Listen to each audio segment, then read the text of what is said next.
शिकारी अपनी पत्नी और अब उनके बेटे बनी तोते के साथ घर लौटा। पूरे रास्ते उसके कटे हुए अंत का दर्द साधु को मुक्ति दिलाने की खुशी के सामने फीका पड़ गया था। घर पहुंचते ही उसने साधु द्वारा दी गई जादुई चक्की पत्नी को दिखाई। अरे वाह, यह तो साधारण चक्की जैसी दिखती है। यह हमारे लिए क्या कर सकती है? साधु महाराज ने कहा है कि यह चक्की हमें कभी निर्दोष जीवों को मारने की आवश्यकता नहीं पड़ने देगी। इसका मतलब है अब हमें किसी शिकार की जरूरत नहीं। बस अब इस चक्की से जो चाहो मांगो। ये किसी भी चीज को 2 गुना करके दे सकती है, लेकिन एक शर्त है, सिर्फ जरूरतमंदों के लिए और लालच रहित मन से। शिकारी और उसकी पत्नी ने सबसे पहले अपनी गरीबी दूर करने के लिए चक्की से थोड़ा सा अनाज मांगा। जैसे ही उन्होंने चक्की को घुमाया, वह स्वादिष्ट और पौष्टिक अनाज से भर गई। यह तो अद्भुत है। अब हमें भूखे नहीं सोना पड़ेगा। अब शिकारी ने शिकार करना पूरी तरह छोड़ दिया। उसका ध्यान जादुई चक्की के सदुपयोग पर लग गया। वो और उसकी पत्नी अब सिर्फ अपने लिए नहीं, बल्कि पूरे गांव के लिए सोचने लगे।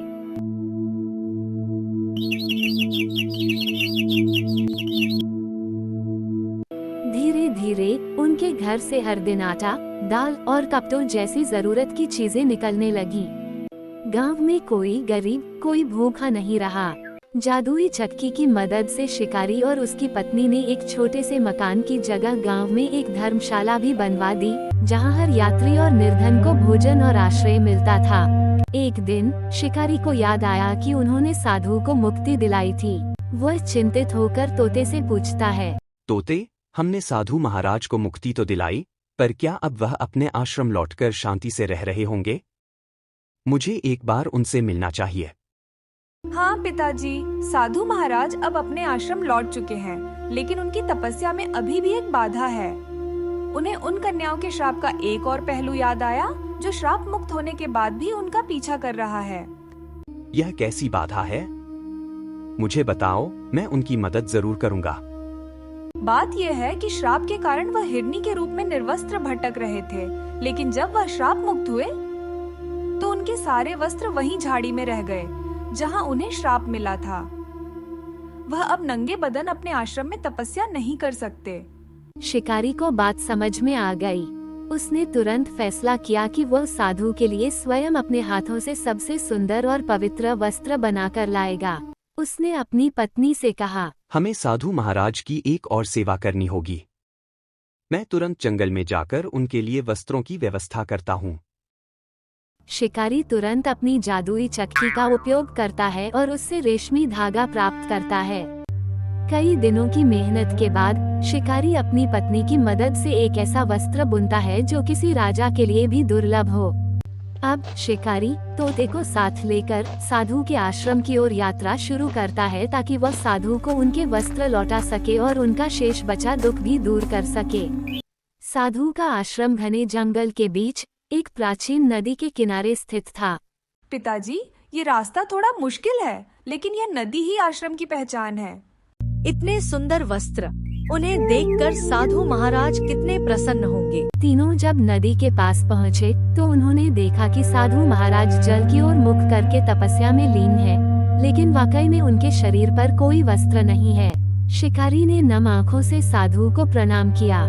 हे साधु महाराज, हम आपके लिए कुछ लाए हैं। पुत्र, मुझे ज्ञात है कि तुम मेरे लिए क्या लाए हो। तुम्हारी निस्वार्थ दया और सेवा ने मेरे तप को पूर्ण कर दिया है। हिरनी के रूप में भटकना मेरे लिए कुकर्म का फल नहीं, बल्कि एक अंतिम परीक्षा थी, जिसमें तुम उत्तीर्ण हुए। शिकारी ने आदरपूर्वक वस्त्र उन्हें भेंट किए। वस्त्रों को पाकर साधु के चेहरे पर एक अलौकिक आभा आ गई। इन वस्त्रों को मैं सहर्ष स्वीकार करता हूँ। जाओ पुत्र, मेरी जादुई चक्की का सदुपयोग करते रहो, लेकिन ध्यान रखना, लालच और अहंकार मनुष्य का सबसे बड़ा शत्रु है। ये चक्की केवल निस्वार्थ हाथों में ही फल देती है। साधु ने तीनों को आशीर्वाद दिया और उन्हें वापस जाने का संकेत दिया। शिकारी अपने गांव लौट आता है और जादुई चक्की की मदद से लोगों की सेवा करता रहता है। कुछ समय बाद दूर देश का एक अहंकारी राजा, जिसका नाम विक्रमसेन था, अपने राज्य में आए भूखमरी से परेशान होकर पड़ोसी राज्यों में मदद की तलाश में निकला। घूमते घूमते वह शिकारी के गांव पहुंचा। उसने देखा कि इस छोटे से गांव में कोई भूखा नहीं है, सबके पास भरपेट भोजन और वस्त्र हैं, जबकि उसके विशाल राज्य के लोग दाने दाने को तरस रहे हैं। राजा विक्रमसेन ने गांव के मुखिया से इसका कारण पूछा। मुखिया ने शिकारी और उसकी जादुई चक्की की कहानी राजा को बताई। एक साधारण शिकारी के पास ऐसी जादुई चक्की, अगर यह चक्की मेरे महल में आ जाए तो मैं सिर्फ अपने राज्य को ही नहीं बल्कि पूरी दुनिया को धनवान बना सकता हूँ। असल में उसका विचार था कि वो दुनिया पर राज कर सकता है। राजा ने तुरंत अपने सैनिकों को आदेश दिया कि वे शिकारी को पकड़कर लाएं और वह जादुई चक्की छीन लें। शिकारी और उसकी पत्नी जानते थे कि लालची राजा क्या कर सकता है। जब राजा के सैनिक उनके द्वार पर आए तो शिकारी ने विनम्रता से राजा के सामने आत्मसमर्पण कर दिया। महाराज, चक्की मेरे पास है, पर यह साधारण नहीं है। यह केवल निस्वार्थ हाथों में ही काम करती है। अगर आप इसे लालच से लेंगे तो यह आपके लिए अभिशाप बन जाएगी। मूर्ख, मुझे उपदेश मत दो। मैं राजा हूँ, मैं जो चाहूँ वह कर सकता हूँ। राजा ने बलपूर्वक चक्की छीन ली और शिकारी को कारागार में डाल दिया। शिकारी की पत्नी और तोता दुखी होकर छुप गए। महल पहुंचकर राजा विक्रमसेन ने तुरंत चक्की को घुमाया और उससे सोना और हीरे जवाहरात मांगना शुरू कर दिया। चक्की, मुझे इतना सोना दे कि मैं दुनिया का सबसे अमीर राजा बन जाऊं। लेकिन साधु के कहे अनुसार लालच और अहंकार से भरी इच्छा पर चक्की ने काम नहीं किया। चक्की से सोना निकलने के बजाय उसमें से तेज नमक निकलना शुरू हो गया। नमक का ढेर बढ़ता गया और बढ़ता गया।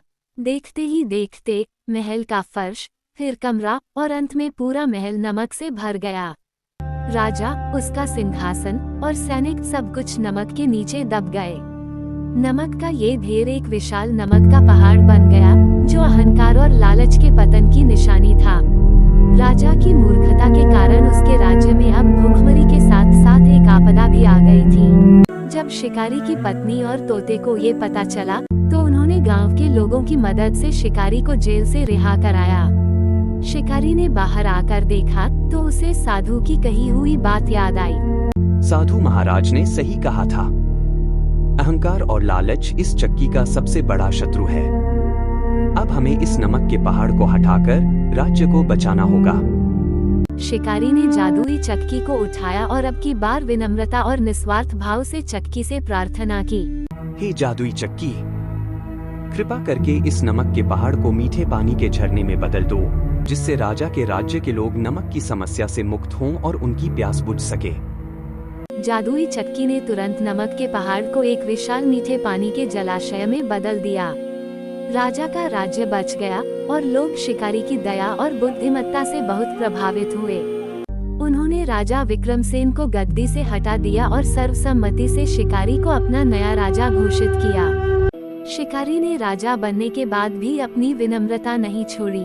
उसने जादुई चक्की का उपयोग केवल जन कल्याण के लिए किया और जीवन भर साधु के दिए गए उपदेश का पालन किया। सीख: लालच का अंत हमेशा बुरा होता है। निस्वार्थ सेवा, दया और विनम्रता ही सबसे बड़ा धन है।